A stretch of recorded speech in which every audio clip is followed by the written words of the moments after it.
Today, we're trying something different. We're looking at things from a player perspective. Advanced tips you won't want to miss regarding player engagement.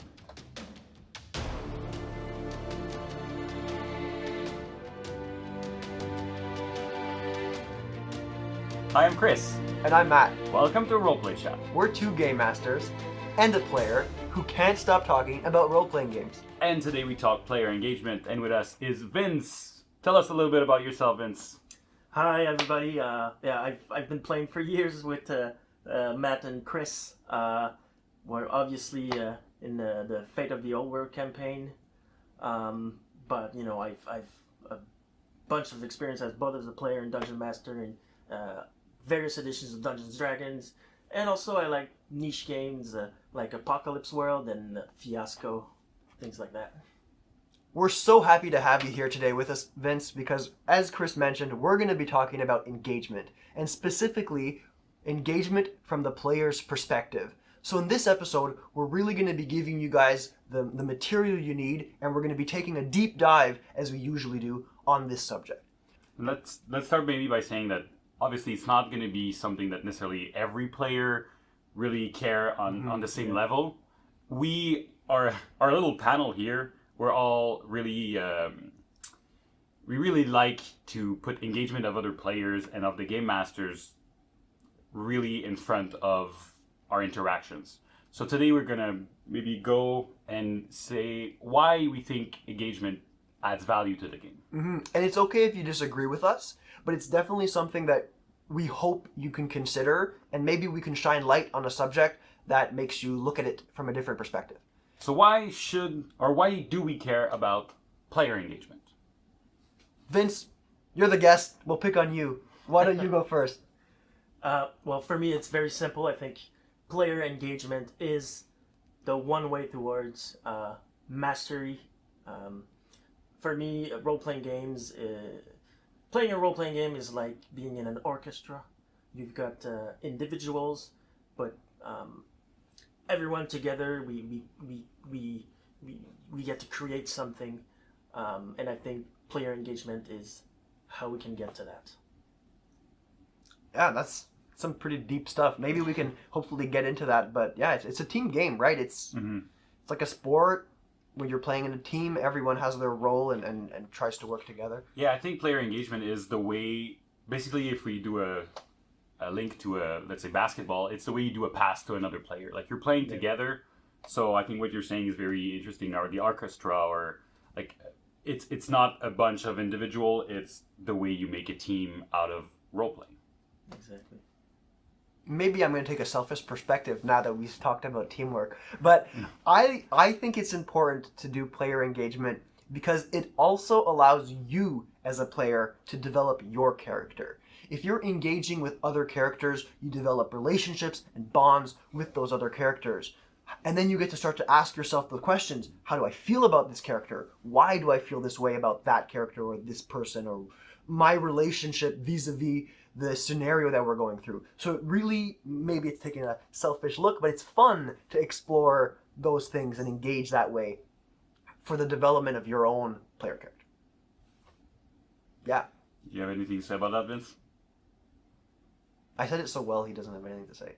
Yeah, well, I'll just piggyback on whatever you like. It's really, it allows you to go deeper in your character, and I'll maybe link to my thing where it's as you define your character. I think when you do good, like when you're good at engaging other players, you'll engage the players on what they care about, but you'll also use the story, you'll use the narrative that's happening, the plot, and that my thing is more like, because I've been game mastering a lot lately, I think I noticed that when players engage with each other, they also bring the story with this and this engagement, and then it gives me more insight in how they're seeing the situation, and also it gives me tools to, I guess, engage even more their character. So by engaging together, you also help the game master. So I think it helps the story. It helps the story, it helps the individual, and it helps the team play. Yeah, so these are the three reasons why we think player engagement, or being engaged as a player, is important. Now, as usual, we have some questions, we have some topics that we want to talk about related to this subject matter. We're not too sure where the conversation is going to take us. As always, we hope it takes us somewhere interesting. So stick around. Hopefully by the end of this, we'll have some kind of takeaway on how you can be improve as a player when you're playing in role-playing games. So the first question that we have is a little bit generic, but I think it'll definitely we can use this as a springboard. So I'll start with you, Vince, and I'd like to know, what do you do to create engagement at the table when you're a player? I think that it's for me it comes with a vision, right, of the other characters. I'm borrowing words from, I believe, the rule book of Apocalypse World. Excuse me. Yes. So I think it's very, very well said that you have to be a fan of the other players, and that to me is key. That's what allows me as a character to interact with other characters, because I want to see them grow. I want to see where they're going. I want to see them answer certain questions. I want their opinions on events that just happened, and I feel that's what that really helps other players flesh out their own characters. Yeah, I think that's very interesting. What you're saying is like you come you attack player engagement as making the other players shine, and not like, oh, I'm going to engage player to get my story out. Exactly. You engage it to get their story out, and if they do the same, then it really brings, again, it comes back to your team thing where it builds the team of players with all the different interaction you can build with. Yeah, and ultimately, I mean, from the people that I've been engaging with on Twitter, we ran a little poll about how people prioritize collaboration as it relates to player engagement, or not player engagement, as to roleplay rather. And there was an overwhelming number of people who said that they did. Almost the vast majority of people said that it was one of the things that they consider the most when they're talking as a group and at their game table. So to have this kind of team first player style really enables that collaborative storytelling, like you're highlighting. I don't know if you wanted to maybe touch on an example, Vince, of when this, maybe in the Blood and Betrayal campaign or in another game that you've played in. Absolutely. I have one involving Ludolf, my Blood and Betrayal character. At some point, Diedrich, the yes, that's me.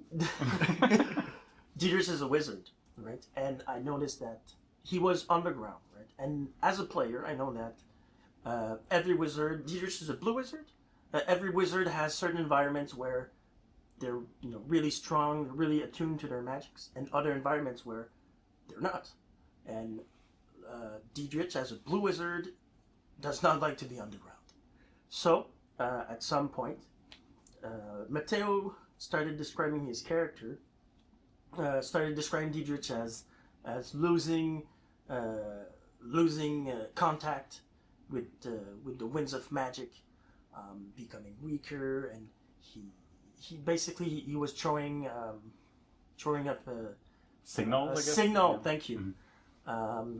And as a fan of Diedrich, I noticed that, and I wanted him to explain, to bring out this situation to the light. So I approach him as Ludolf, and again through Ludolf, which he's a caring character with the other party members. He cares about them. They've been through a lot. So through him, I was able to get Matt to explain that facet of his character, and that way, well, later on, it kind of evolved a little bit of a relationship, and later on, it'll certainly come back. Yeah, I remember you saying as Ludolf to Diedrich, don't worry, I know you're scared. I'm here to protect you. And that just they were already close as characters. That added another level. It really elevated their friendship, their relationship, and that kind of ties together the two elements that we talked about at the very beginning about why we consider it to be important. You're talking about team player. I'm talking about developing relationships with other characters for my character and your character. Mm-hmm. You can even link to the lore of how magic works, and it's all connected. And maybe something I like in this, it's like maybe if we do a sport metaphor, it's like making a pass to another player, giving them the time to grab the ball and make a shot. Yeah, giving the assist, really. Yeah, exactly. Great. I think does that cover everything you wanted to say? Yes. About that's a good example. I really like it. So Matt, how do you do player engagement? How do you? Yeah, I mean, the way that's the most natural for me to do player engagement, and it's certainly not the most optimized way, but I like to kind of be a consensus builder. In the real world, as a person, that's kind of my default setting usually when there's a group of people. So that kind of bled into my characters, and I found myself, it becomes kind of like a comfort zone for me to play the moderator, when we're trying to make a decision, when the group was unsure about what to do next. I would embrace that side of me, put on my character's hat, and interact with the other characters in that role. So I would ask them about, let's hypothetical situation. Let's pretend we're trying to storm into a castle, and we're spending the night outside, camping outside, and we're not sure which way to go. Should we go in the back way? Should we kill a few guards and imposter them or whatever? Different people propose different solutions. Me as my player character, I would come in and ask them, oh, you want to kill guards? Is that okay? Why? How can you justify doing that? And then I would kind of turn to someone else who was maybe a more lawful character and kind of enable that conversation and engage them that way.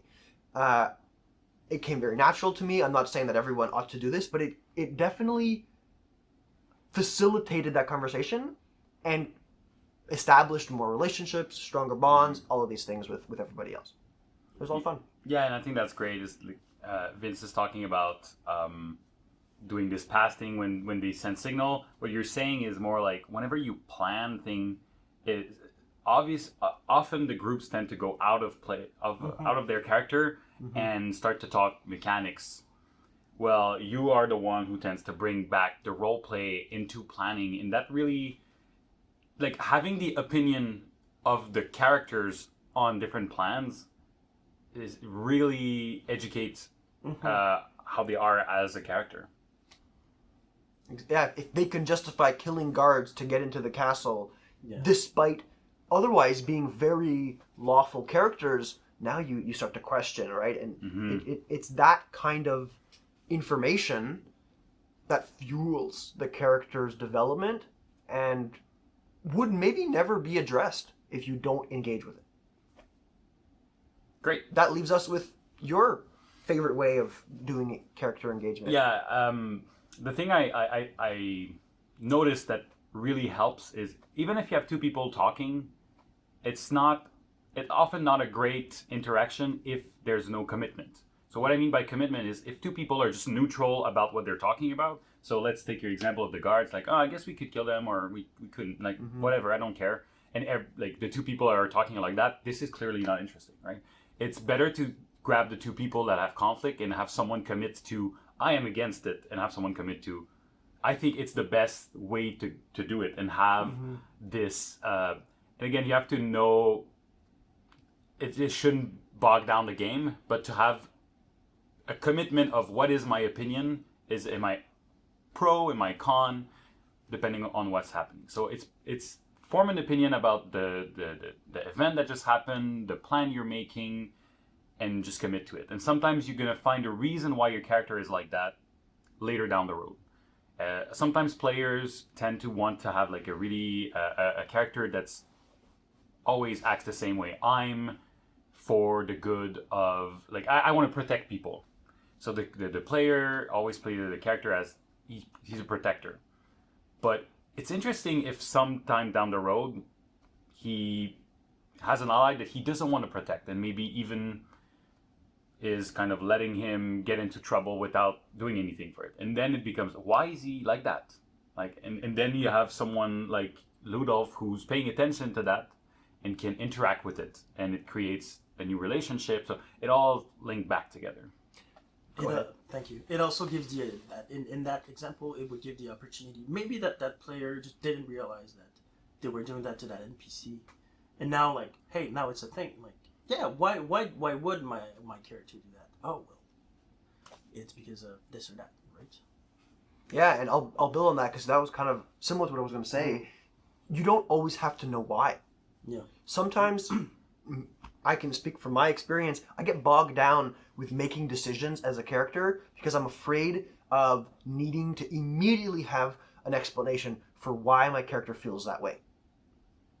And that's why Don't have to. between games is a great time to figure that out. You can be hesitating to reveal it as like the character's like, I don't want to talk about it, but then you bring it back once you figured it out, and then when it becomes relevant. We've talked a little bit about seeding before in our Game Master videos. I know here we're talking from a player's perspective, but there's no reason that a player can't seed their own backstory, their own background with opinions or decisions that you don't really know why you have them. You're going to eventually, you're probably going to need to figure out a reason, but don't make that an obstacle to making a stance on something. I find that real people usually, sometimes they'll do things, if you're observing them, you want to understand, hey, why are you doing this? You're usually like this. And sometimes they won't even know themselves. So your characters can absolutely be that way. And they should, in fact. It'll make them more realistic. And you can really lean into it, right? Sometimes the most engaging conversations you can have with another player character or with several player characters is admitting this uncertainty. You know, you approach somebody else and say, I'm conflicted.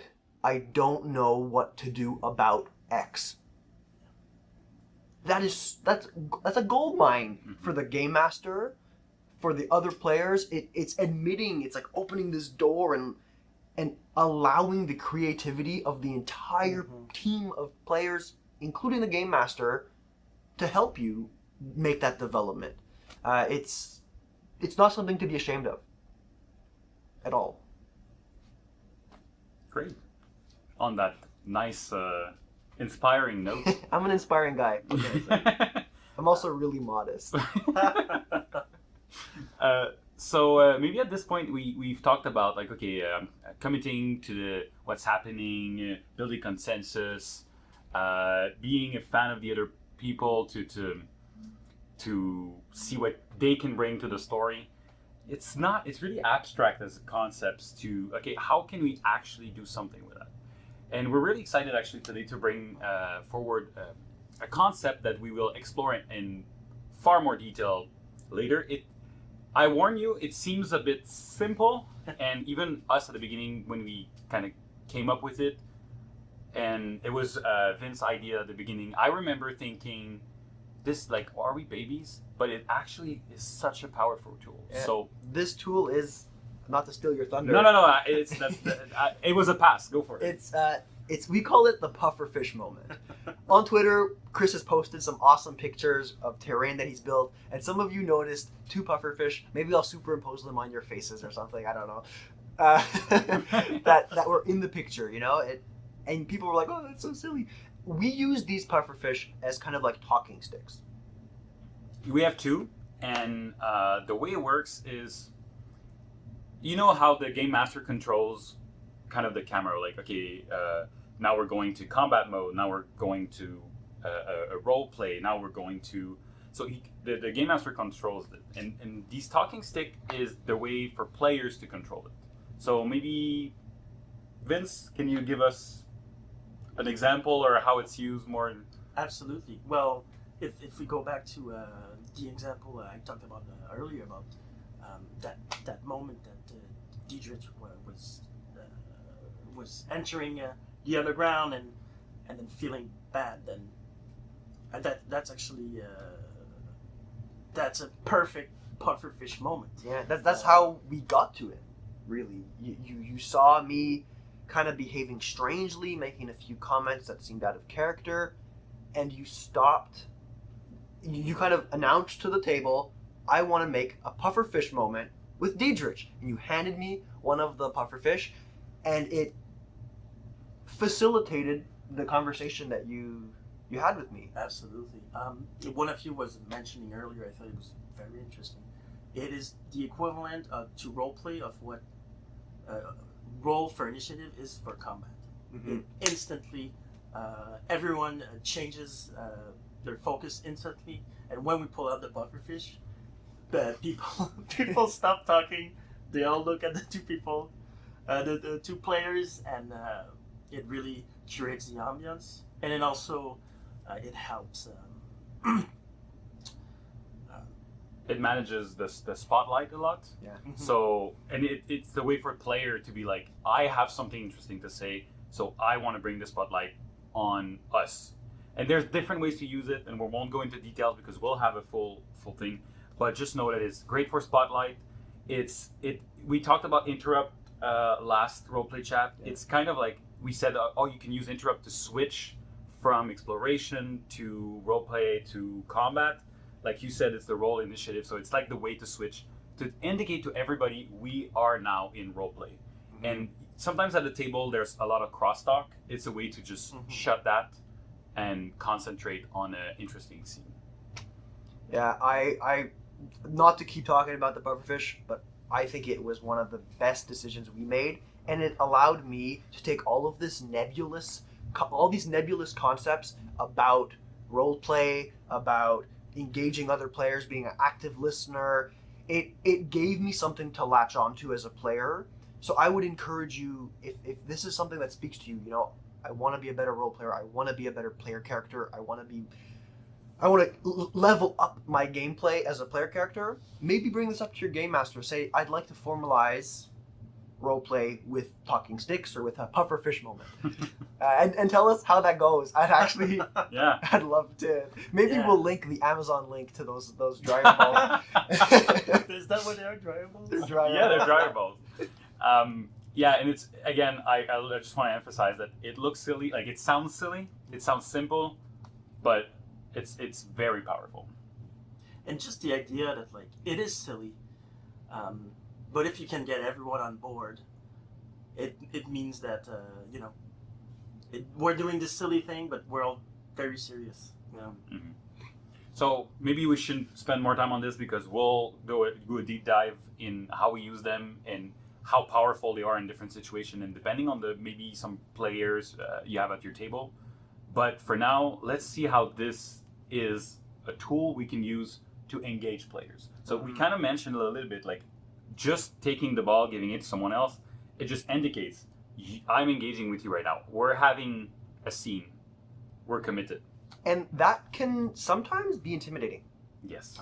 So this is maybe my PSA moment. Before you embark on this adventure of becoming a better role player with the rest of the people at your table, I think it's worth noting that not everybody wants to do this. Not everybody prioritizes roleplay. There's a lot of different tables, including our own, where only a percentage of the people there want to really be this invested in roleplay. Maybe they don't feel comfortable having the spotlight or having that intimate moment. So just maybe have that conversation. Vince, you kind of put this very eloquently when we talked about this earlier today. I don't know if you want to help me out in this explanation. Absolutely. Like, there's all kinds of players, right? And it's fine. Some players prefer combat, others really like roleplay. It's okay, and that's a conversation that you should have outside the table, outside the game. Hey, is it okay if I had this idea for your character. Like, especially, let's say you have a new player starting out. That's the perfect example. Like, how can you know what their expectations are? Are they just here for like combat or for fun, or could they be maybe interested in role playing? So absolutely. So talk to them outside of the game and figure it out with them. You can even plan pufferfish moments. Yeah, I think that's very interesting. Like for new players, if you're like, okay, what for Fate we have aspects. For D&D there might be the blondes and everything. That's a good anchor to start, and you can be like, okay, tell me your bond. Okay, I would like to have a scene with you today. You explain the pufferfish. Well, that's what we would do. We would explain, like, once I put that in front of you, we'll have a scene together, and I would ask you, you can even be like, I will ask you this question, or I will engage you on that subject. Maybe think of something to say. And then you do that scene, and at one point it becomes, you'll need less and less prep. And for us, it's almost natural Yeah. now, but you definitely want to get someone's permission before you go ahead and ask them something that might make them feel uncomfortable. I guess I kind of slowly segue into something else. Are you guys okay with me doing that? Yeah. This kind of also makes me think about just when you're playing a character, you're not playing yourself. Neither are the other people at the table. So it's important that when you're making these decisions, I guess, or your stances, your opinions, the character's opinions about a certain situation, that everybody at the table's on the same page. That's not you. You're not upset at me if you say something. You're upset with the other character. And we're going to work together to make a dramatic moment in the game that we can work through in the game as characters. That's another way pufferfish moments are so powerful, because before we had those, let's say Matt wanted to say that Diedrich has a contradictory opinion. He would maybe go into character and say something, but the other person on the other side, the player, could think, is it Matt saying that my plan is stupid through his character, or is it Diedrich's opinion on the situation? Well, using this pufferfish moment clearly indicates I'm now in character, and whatever I say is not Matt. It's part of the scene. It's part of the scene. So it's again, you still have to make sure people know when I'm being rude to you, for example. Obviously, we're already talked about the fact that players to players try to not like oppose a lot and fight all the time. But that apart, you can have differences of opinion, and that builds drama, or it could even be with NPCs. But putting those pufferfish means we're in character. It's no longer the player. You mentioned NPCs. Just quickly, that everything we were saying about,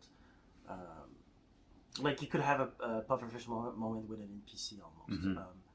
And especially like as a player, like NPCs are like, they start out really like simple, but as a player you can kind of build your own NPCs and kind of feed them and create a relationship with them, which fleshes out the NPC and maybe his organization, everything around that specific NPC. So that's why you can really affect the world. And engaging in that way kind of, again, ties into why it's so important, or why we enjoy it so much, right? If you're contributing to the creation of an NPC by engaging with it, by providing the game master content, meat to take and manipulate, or mold, rather, it makes the game more fun for everyone. I might change subjects quickly here, guys. We talked about, again, these nebulous things. The pufferfish moment is a good tool to enable engagement with other players as a player character or with NPCs. But something that I've been wondering about a lot lately is just how frequent is too frequent?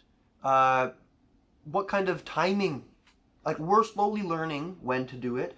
Maybe Vince, would you like to talk a little bit about that? when to use these one-on-one moments or this kind of engagement? Well, your mileage may vary, right? It depends. Goes back to what players are playing with.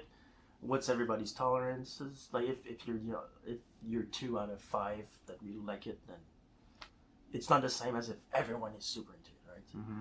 But that being said, there's specific moments that are like classic moments, such as traveling scenes. Because it's kind of dry sometimes if nothing happens, right? Because like, oh well, you arrived to the village, okay. And if I can maybe just cut there, it is instinctive in movies. Those scenes where people travel, there's often a scene of like a camera going for the 2 people at the back are talking, and then we move to the other 2 people that are in the front, and we go through different couple. So what we try to do is if we're 5 people, we'll try to like pair up, and maybe the game master with the other player will pair up because there's an NPC or something like that. We'll have 2, maybe 3, and then we'll move on. So I think what you're saying with traveling, it's one of the great use of these player engagement moments.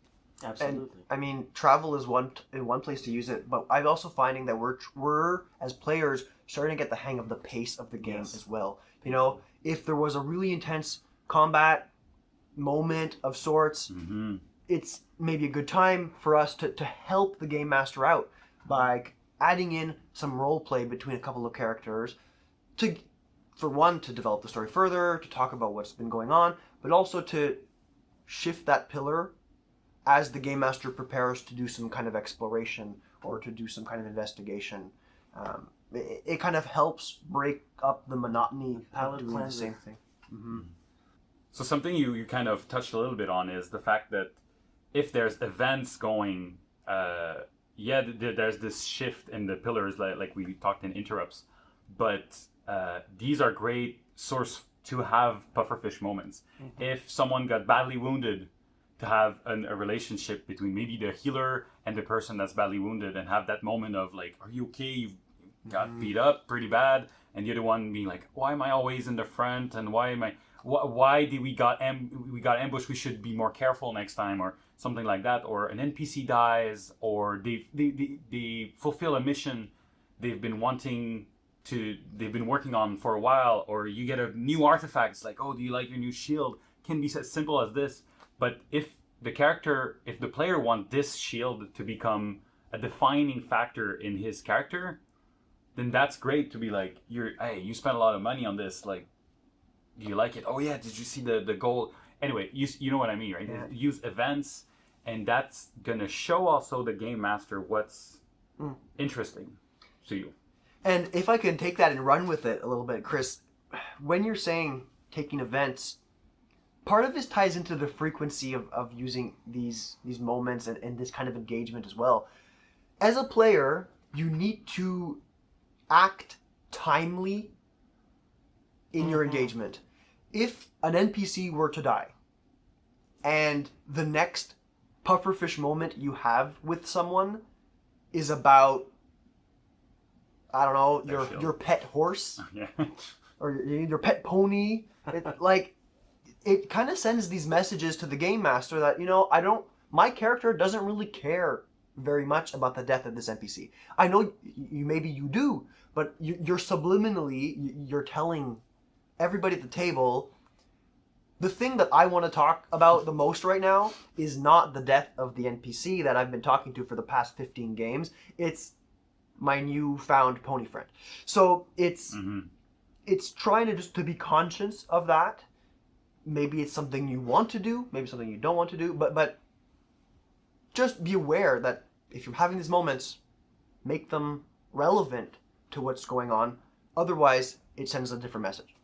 Yeah, before we had this tool, what would happen? Sometimes it's something dramatic would happen, and people would know how their character feel about it. And then, as a game master, I would see people move on to something else, and I would be like, I didn't see the character react. And then after the game, people would talk like, oh, this happened, it was crazy, and like, oh, my character feels like it created this in my character. And I noticed that it was not explicit in the game, and those pufferfish just brings it out. I'm sold. Yeah. I'm going to keep talking about this because I'm going to take an example from our most recent Blood and Betrayal video. We're going to link it up here. And it was it the most recent one? I actually don't. I don't know what you're going to say. Yes. It's about the letter. So Diedrich has a letter that his master gave him. And in that time of the game, Diedrich had just revealed himself to the rest of the players that he was a blue wizard. It was the first time that anybody on the party knew that he was a magic user. And that was I thought, a pretty big deal. And I remember hearing some of the players in character say things like, oh, like, is he who he says he is? Like, they weren't sure, like, how does he know this stuff about magic? Like, there was some doubt there. And in our video, I explained that I kind of took that to heart and therefore decided to keep my letter to myself a little bit longer than maybe I should have. Now that I'm a better player, and I know that the other players at the table are better players, I could have maybe more obviously committed to that stance and made it clear to the rest of the group that Diedrich is feeling neglected by your feelings, and hope that someone captures that and maybe addresses it.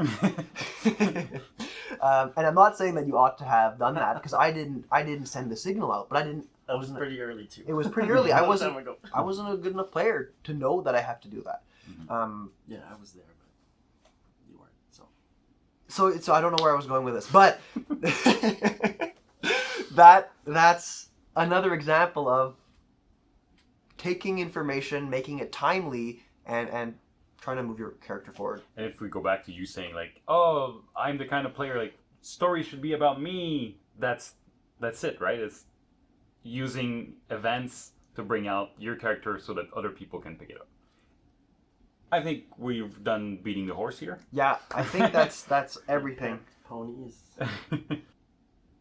Great. Well, I think there was a very fun conversation. Thank you, Vince, for joining us. Thanks for having me. He's kind of like the source of a lot of things in this. Like, we really like how he brings this player engagement to the table. So we're glad he was here. Do you have any final thoughts on the subject before we kind of close the show out?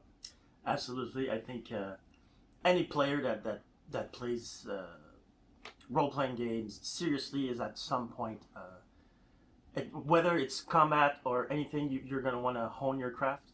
If you're at all interested in roleplay, what we talked about today, I consider it. I think it could help you a lot. Absolutely. And just to kind of wrap it all together, so we talked about player engagement. We talked about why we think it's important, and most of it relates to it. You know, it increases your involvement as a team together. It increases your character's relationships with everybody around, and it increases your character's involvement with the lore, with the world, with the setting that you're playing in. So it really, overall, it elevates and interconnects all of the aspects of the game in a fun and challenging way. Yeah, and we provided a tool that we've been using and work with commitment, being fan of the other players, and building consensus as ways to kind of arrange this player engagement in a more structured way and facilitate this interaction. So look forward to our video on pufferfish moments and how they can help your game. I hope that this video was fun and that you liked it. If you want to reach out to us, you can do that by contacting us on Twitter. Oh man, I'm gonna have to change where the thing goes. Yeah, it's white. Yeah. Anyway, you can contact us on Twitter at @roll_play_chat. Or we have an email, and the email is contactroleplaychat@gmail.com.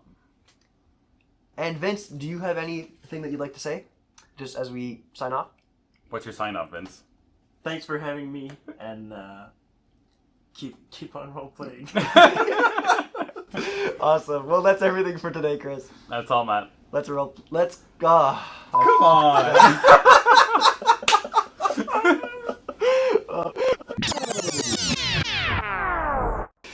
Let's try that again. That's all for today, Chris. That's all, Matt. Let's call it a chat.